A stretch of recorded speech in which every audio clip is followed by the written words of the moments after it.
Whatever happened to me happened because I've always been terrified of failure. I don't want as much to succeed as much as I don't want to fail. I come from a very normal, lower middle class family. I saw a lot of failure. My father was a beautiful man and the most successful failure in the world. My mother also failed to stay long enough with me to see me become a big movie star. At an early age after my parents died, I equated poverty with failure.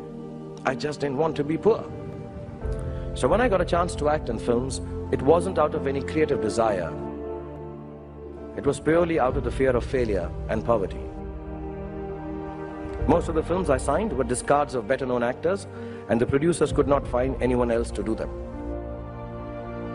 I did them all to make sure that I was working to avoid unemployment. The timing or something was right, I worked very hard, there were other people around it, and I became a big star. You have to know and learn that life is not just a checklist of acquisitions, attainments, and fulfillments. Instead, life is difficult and complicated, and beyond anyone's control. The humility to know it will help you survive its vicissitudes. Success is a wonderful thing, but it tends not to be the sort of experience that we learn from. We enjoy it, perhaps we even deserve it, but we don't acquire wisdom from it. So I believe the true path to success is through the fear of failure. If you aren't scared enough of failing, you're unlikely to succeed. It's not pleasant to fail, it's tough. All of us experience it. You will too, if you haven't already. So use it to succeed.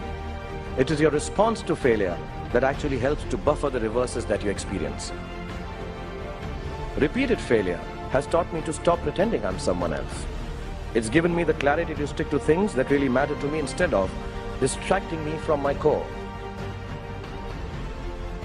Don't be afraid of being afraid. Be afraid of not facing your fears and failures. Do not be afraid to defy conventions. Do not be afraid to destroy systems that kill art and your souls. Do not be afraid to be hungry, and do not be afraid to walk alone if necessary, because on a tightrope, we all walk alone.